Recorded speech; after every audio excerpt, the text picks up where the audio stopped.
Welcome, everyone, to another edition of our inaugural season of Masonic Light Talk. I'm your host, Past Master Rod Funderburk of Bivouac Lodge number 503, where we are hailing from Winston-Salem, North Carolina, and are part of the 30th District. My Worshipful Master is Dejuan A. Muhammad, and our District Deputy is Terry Andrews. Today we have with us a very special guest. He is the head of our Knights of Pythagoras. He is the Grand Knight Director, and that is for the Most Worshipful Prince Hall Grand Lodge of North Carolina Jurisdiction Incorporated. This is Past Master Robert Hassell. He's come all the way from Reidsville, North Carolina, to be with us today. And Grand, welcome, and thank you so much for coming out and being on the show and taking the time out of your busy day to talk with us. Such a pleasure to have you. Thank you for the invite. Good deal. My pleasure. How was your drive over? It was good. No traffic, so it was pleasant. As you heard when I came in the building, I was trying to take care of a little business. Yes, sir. That's the way it goes sometimes. Nothing wrong with that. Grand, where are you hailing from? What lodge are you a part of? And all that good stuff, District Deputy. We'll try to get all the formalities out of the way. King David Lodge number 24 out of Kinston, North Carolina is my home lodge. Okay. Whereas District Deputy Grandmaster Raspberry is our District Deputy. Oh, good deal. Kinston, North Carolina. Kinston. I had the pleasure of going to school with a gentleman who was from Kinston, North Carolina by the name of Jerry Stackhouse. We were freshmen together over at UNC Chapel Hill. So every time someone mentions Kinston, he's the first name that pops to mind. That is a well-known name. Yes, sir. Yes, sir. Well, for those who may be out there listening and not aware of what the Masonic organization Knights of Pythagoras is all about, would you please tell us a little bit about the organization and maybe some of its goals? Yeah.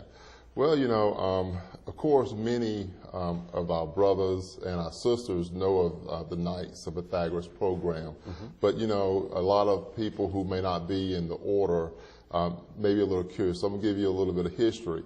The Knights of Pythagoras in North Carolina has been here for some time. Okay. Before I was born. I'm not sure how old you are, but probably likely before you was born. Going all the way back to 1958. Oh, wow. Is when our program was first introduced in North Carolina with our Grand Lodge. It was in existence for a few years till finally it became a little inactive. Okay. But then in 1975, or in the mid-70s, it became re-energized. Mm-hmm. And was reactivated with a council over in Fayetteville, North Carolina. So since 75 to 78, our councils have grown in North Carolina in upwards of 40 or so councils spread out across the state, and upwards of 400 kids through all those councils. Okay. So it's not new to us in Masonry, right? But because it has been here for a long time. Yes, sir. Well, good deal. Well, I commend you on the work that you're doing with the Knights, because it takes a special young man such as yourself to be able to do that. You have to have patience, and then, of course, you have to have that passion for our youth, which is very important. So I commend you on all that you're doing. Tell us a little bit about you and your journey, the Masonic journey that you've had, and how that journey has led you to end up being the director of our Knights here in the state of North Carolina. Oh, wow. Well, it goes back. I started, of course, in Masonry back in 1997. Okay. Shortly after becoming a member of King David, being from, of course, my profession is law enforcement. Mm-hmm. So I had an interest in working with youth in the community. And I think the Worship Master and the brothers in the lodge saw that, and I very soon after becoming a Mason got involved with the Knights program, Walter Mewborn Council number 9 out of Kinston as an advisor. Well, I started off, of course, as an assistant advisor, but then I ended up becoming the advisor.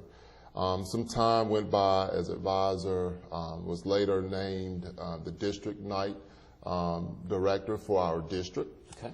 And then over some time, I became the regional director for the Eastern region. After serving for a little while as Eastern regional director, I then was later asked to serve as a youth coordinator for our program, kind of a statewide position, but I mainly dealt with organizing events, mainly our annual assemblage that the boys and girls go to every year.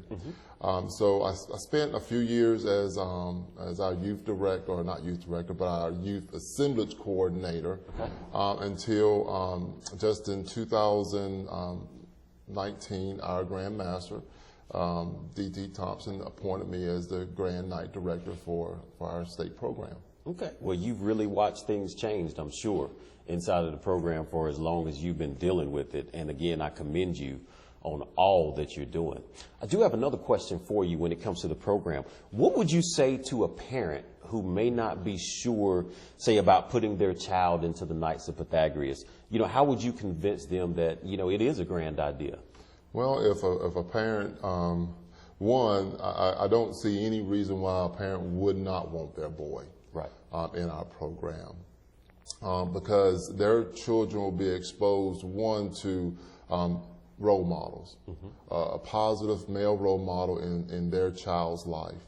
Not only would it be a strong role model, but we provide mentoring opportunities for that young man to talk with a brother who have life experience, who have work experience, who have a lot of skill sets that I believe will transfer over as they mentor this young man, like leadership, time management, communication skills. Those are things that every young man needs in today's society, especially if they want to be successful. How to carry themselves, how to interact with people, even little things like how to dress for certain occasions. Those are little learning experiences that our brothers across the state of North Carolina do every single day, every time they meet one of the Knights, whether it's a meeting or some kind of social event. So I would tell a parent who is interested or considering a program for their young man is, if you're looking for some program that's going to help your young man interact with, one, other boys that are like-minded, to interact with positive male role models in their community, who's going to help guide them from being a boy up to manhood. K.O.P, the Knights of Pythagoras, is a program that's going to help do that. Many times, you know, we've seen our young men that are joining our program. Some come from traditional homes, mother and father.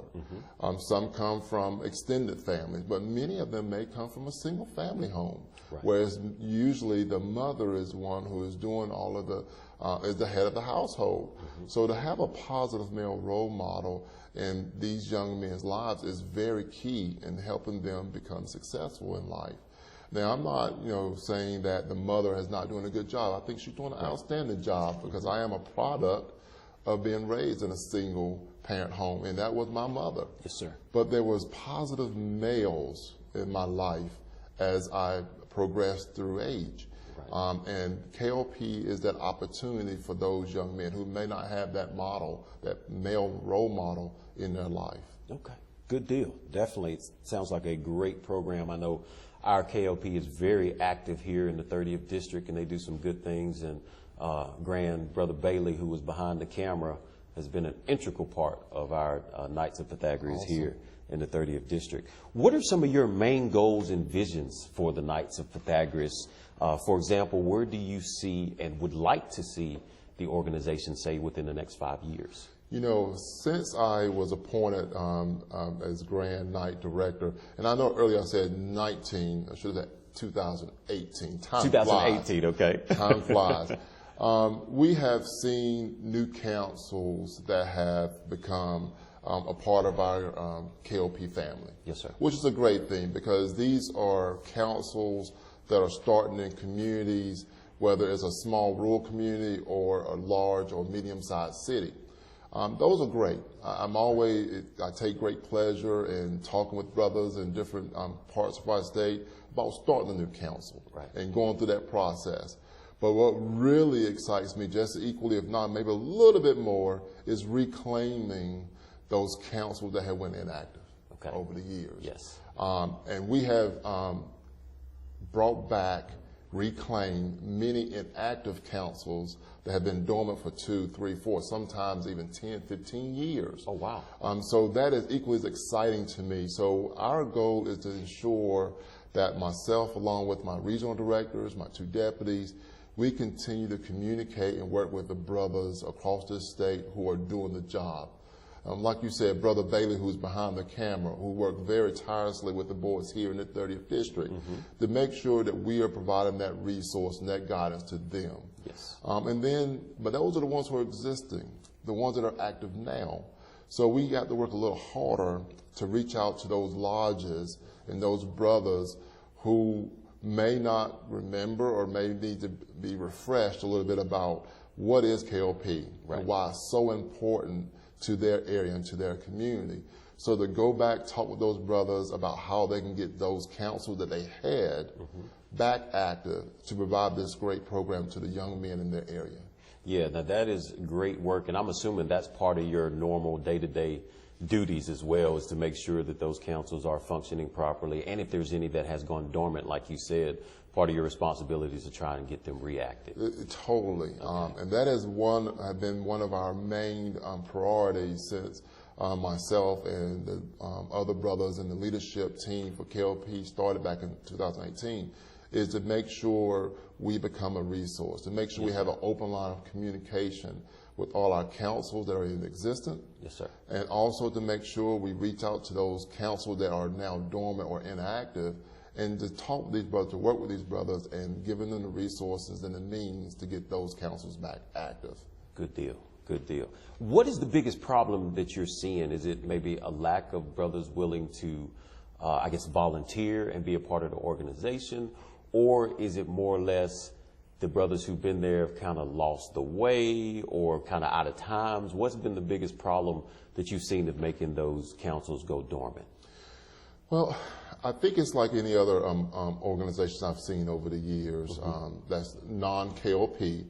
It may start off where, kind of like me, when I started with K.O.P., who came in with me? I became an assistant advisor to take on the role of advisor at my council at Walter Mewborn. Who was there with me? My son. Gotcha.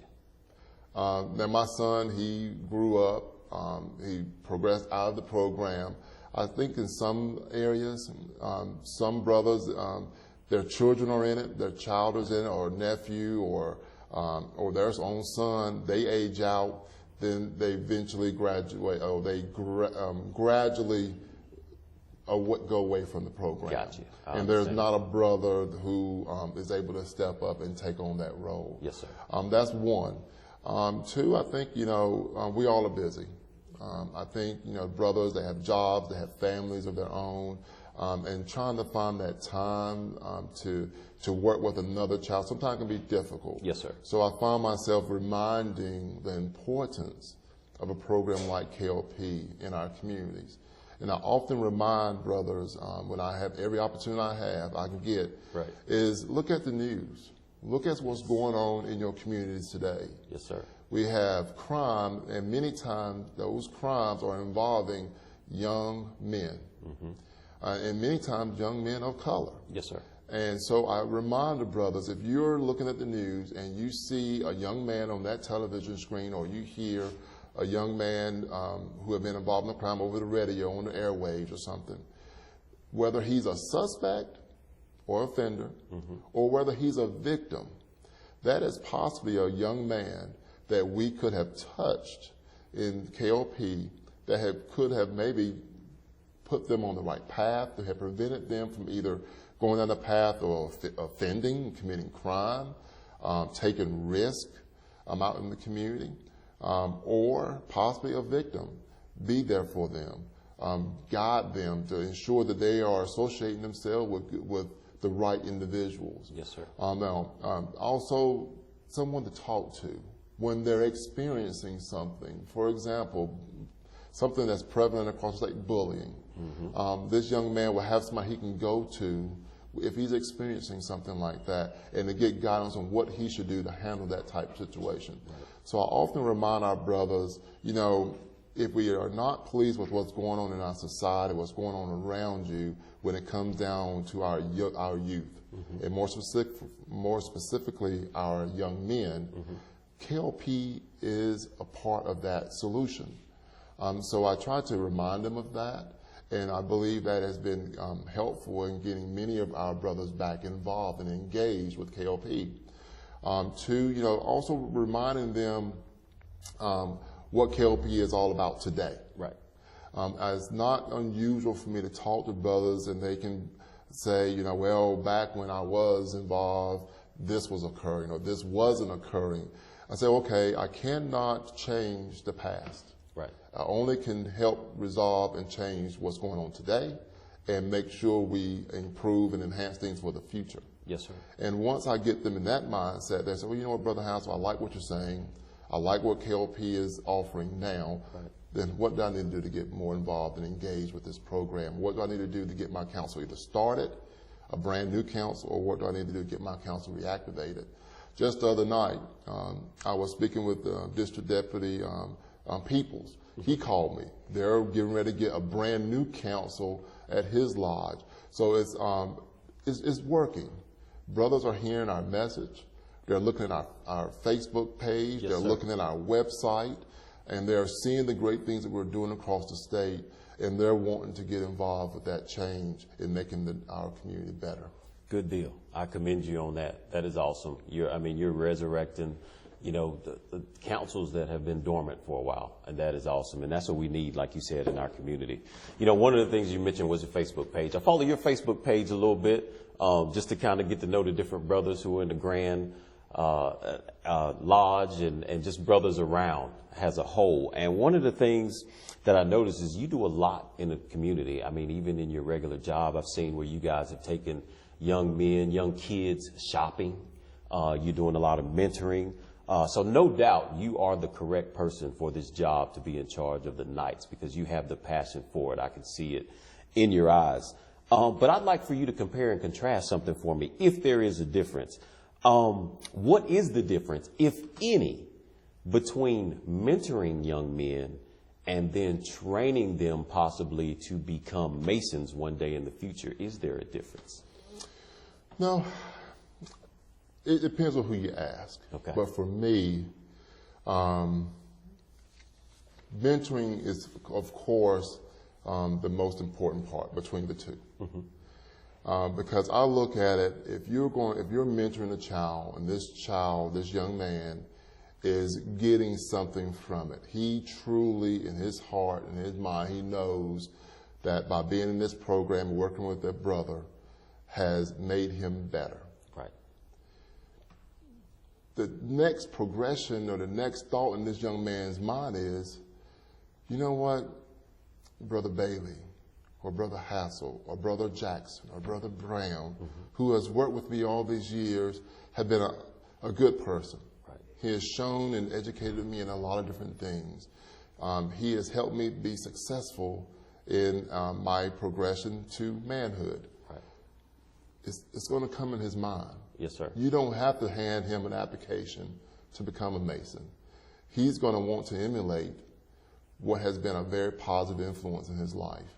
So as advisors, we don't look at our program as a way to get a young man to become a Mason. That is not our goal. Right.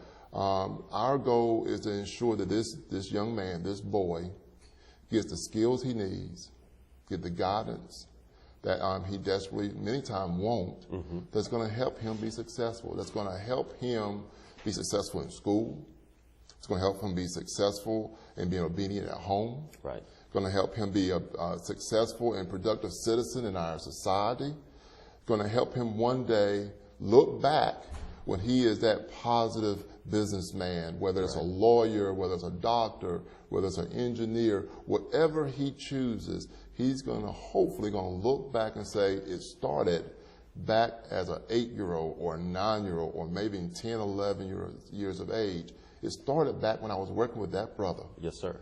And eventually he's going to say, I want to become a brother, a Mason, so I can do the same thing. I can give back to another young man in my community to help him be successful just like me.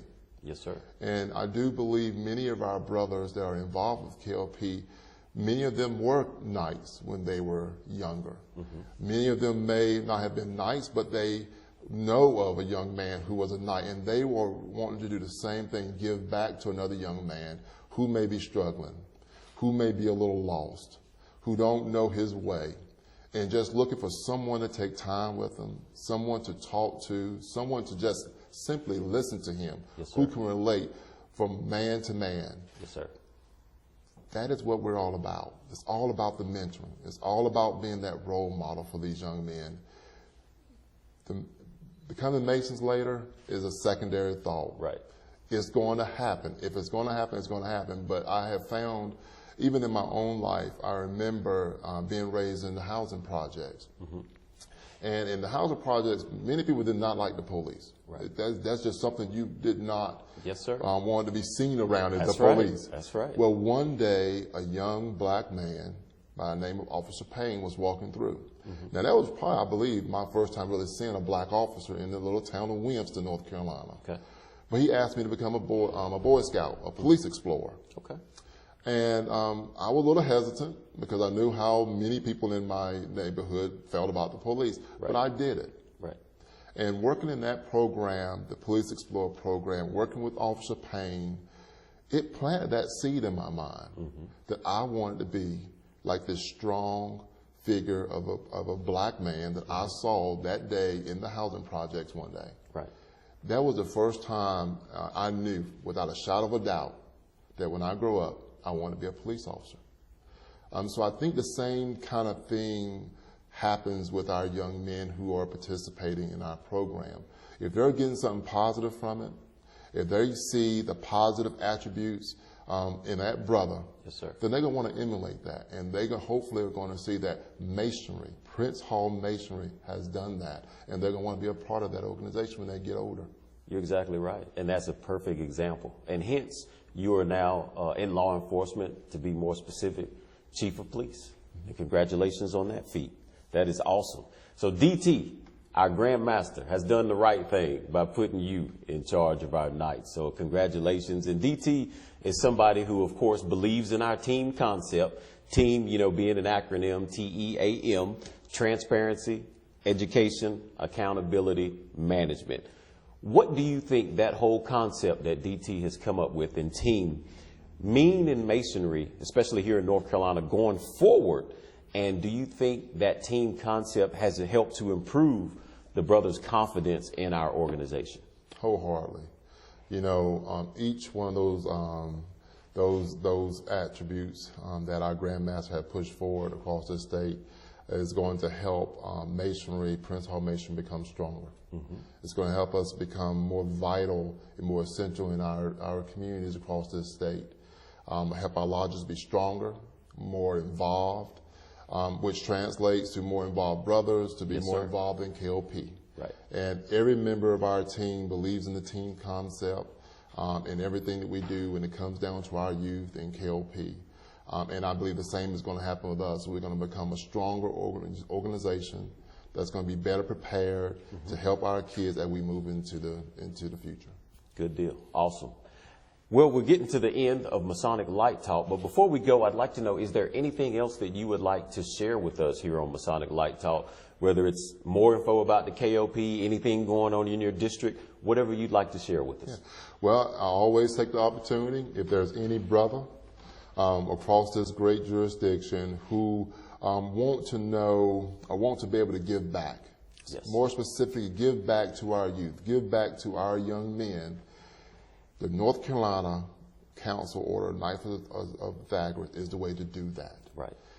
Let me and the rest of my leadership team show you how to be that important, vital person in a young man's life. Join K.O.P. today. All you have to do is give me a phone call, send me an email, and I'll be more than happy to send you all the information you're going to need to either start a new council, right, or to reactivate a council that has been inactive for years. No matter what the case is, don't think it's been too long. Don't think you're either too old or too young to do this. It don't matter the age. Right. All brothers of all ages All walks of life is important to our program. It's important to our community. So I just want to just give that message out there, that myself, along with my deputies and every regional director across the state and their assistants, stand ready to help you get K.O.P started in your respective area. Well, brothers, you heard it right here from the Grand Director himself of the K.O.P, Brother Hassell. Get involved with the Knights of Pythagoras. Help our young men, help our community, help them to become better citizens. And if you have any trouble getting in touch with him, please get in touch with us here on Masonic Light Talk, and we will make sure that you are able to get in touch with him to either get your council rejuvenated, get it started back, or to begin a new council if you do not already have one. Grand Hassell, thank you so much for coming on the show today. It's been a pleasure. We thank you for gracing you with our presence here, or gracing us with your presence.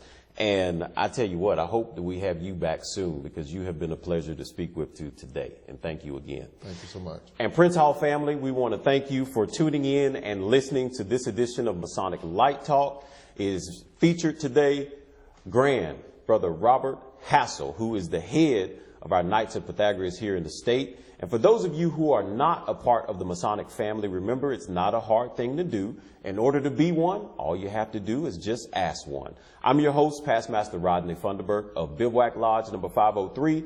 Can't wait to see you on the next edition of Masonic Light Talk. Until then, my brothers and sisters, travel light.